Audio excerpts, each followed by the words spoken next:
नागपूर शहरातील यशोधरा परिसरात पाण्याच्या वादातून गंभीर मारहाणीची घटना घडल्याने परिसरात खळबळ उडाली आहे। या घटनेत एका तरुणाला बेदम मारहाण करून त्याचा जीव घेण्याचा प्रयत्न करण्यात आल्याची माहिती समोर आली। मिळालेल्या माहितीनुसार फिर्यादी मुस्तफीज शेख नवाज शेख यांचा भाऊ मुस्तकीन शेख नवाज शेख याच्यावर आरोपी आसिफ अली शौकत अली याच्यासोबत पाण्याच्या नळावर मोटर लावण्याच्या कारणावरून वाद झाला होता। या वादामुळे आरोपीच्या नळाला पाणी येत नसल्याचा आरोप करत दोघांमध्ये सुरुवातीला वाद झाला आणि त्याचे रूपांतर भांडणात झाले। यानंतर संतापाच्या भरात आरोपी आसिफ अली शौकत अली, त्याचा भाऊ मुकद्दार शेख शरीफ शेख तसेच सुफियान शेख समीर शेख आणि आरोपीची 2 अल्पवयीन मुले यांनी एकत्र येत मुस्तकीन शेख यांच्यावर हल्ला केला। आरोपींनी हाताने, पायांनी तसेच लाकडी दांडक्याने बेदम मारहाण केली। या हल्ल्यात मुस्तकीन शेख गंभीर जखमी झाला असून त्याच्यावर उपचार सुरू आहेत। या घटनेनंतर फिर्यादीने यशोधरा पोलीस ठाण्यात धाव घेत तक्रार दाखल केली। पोलिसांनी तत्काळ गुन्हा नोंदवून कारवाई करत 3 आरोपींना अटक केली आहे।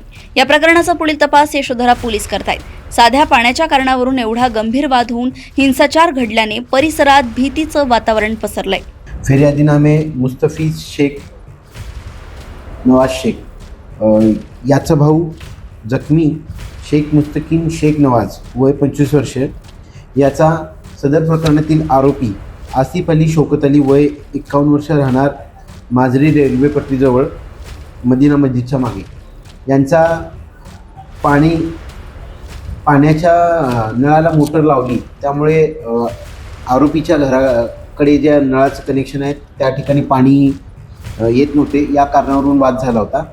सदर वादाचे पर्यावसन भांडणात झाले व यातील आरोपी आसिफ अली शौकत अली याने व त्याचा भाऊ मुकद्दर शेख शरीफ शेख तसेच सुफियान शेख समीर शेख व आरोपीचे 2 विधी संघर्षग्रस्त मुले यांनी मिळून फिर्यादी शेख मुस्तफीज याचा भाऊ शेख मुस्तकीन याला हातपायाने मारहाण करून तसेच दगड व लाकडी दांड्याने मारहाण करून गंभीर जखमी करून जीवे मारण्याचा प्रयत्न केला अशी फिर्याद दिल्यावरून सदर प्रकरणात यशोधरा नगर पोलीस ठाणे येथे गुन्हा नोंद करण्यात आलेला आहे।